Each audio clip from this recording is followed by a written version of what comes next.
What's up guys, and welcome back to what is the final Ahsoka minifigure for this year. I know I missed a week, but hey, I've got plenty of Ahsokas to show off next year. And next month, we'll be looking at some Siths, so keep that in mind for the clue at the end of this video. So just like last week, this minifigure does come from Baggles Studios and is his Citizen version, or basically just the Ahsoka from Season 7. To no surprise, a whole ton of people have made a Season 7 version of Ahsoka, and I think this is one of the better ones out there. I think the design of this minifigure is pretty good, and there are certain elements which really do help it stand out.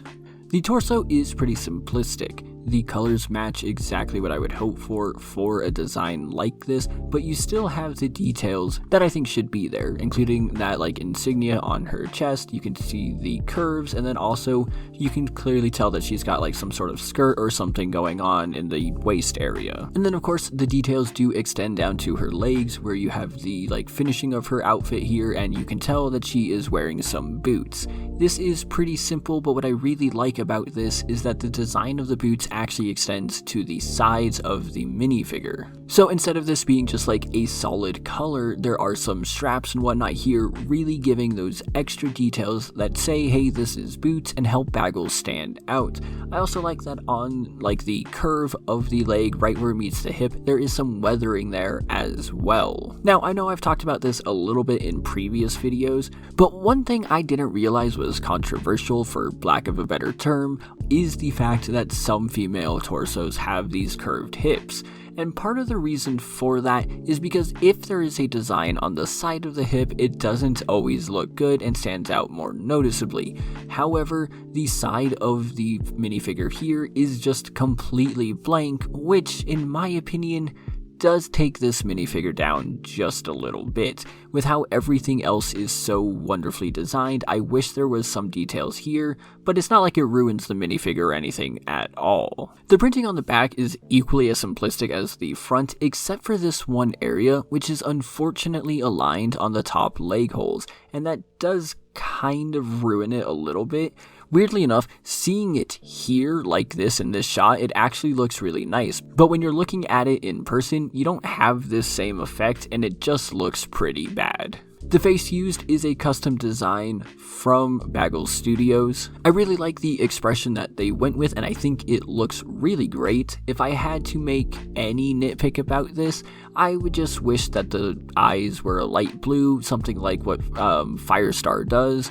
But I'm not going to complain about this, I think it looks great. What really brings this together though is of course the Montrals, as it sits tight against her head, which is something that a lot of both custom figures and of course official LEGO just doesn't really get right. The silver thing actually lines up around with her head instead of being, way off like we've seen in other places.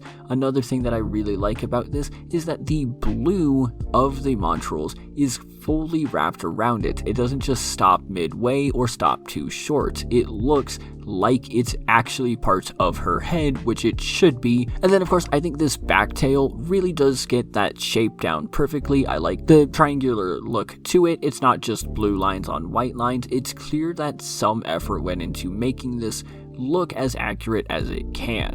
And so overall, this is a wonderful minifigure that I am happy to have. And in all fairness to Baggles Studios, where last week, unfortunately, the minifigure took way too long to ship out, this time when I bought this one, it was also in stock, so not a pre-order, something that was readily available, and it only took about 3 to 4 days to actually ship out, which is really nice. And it's because of that, it's because this is actually the first minifigure that I ever purchased from him, it's because it was so quick that the rest of it has been disappointing, where the other minifigures I bought have taken so long to actually arrive. But at the end of the day, I do have the minifigure, and I think it was absolutely worth it. This has made a wonderful addition to both my custom LEGO collection and to my custom LEGO Ahsoka collection, and I think that if you have the chance to get one, I would highly recommend it. And if you like this minifigure, then consider hitting the like button down below and subscribing to see more. Remember that next month we'll be looking at all Sith minifigures, and for your first clue, I'll just do this. 1, 2, 3, 4, 5, 6, 7, 8, 9, 10, etc, etc, etc. Thank you all so much for watching. If you enjoyed this, remember to hit like and subscribe like I just said, or consider checking me out on Instagram, Discord, and of course on Patreon, where you can join all of these wonderful people and get shoutouts like Jonathan. Thank you so much for watching, and I'll see you in the next one.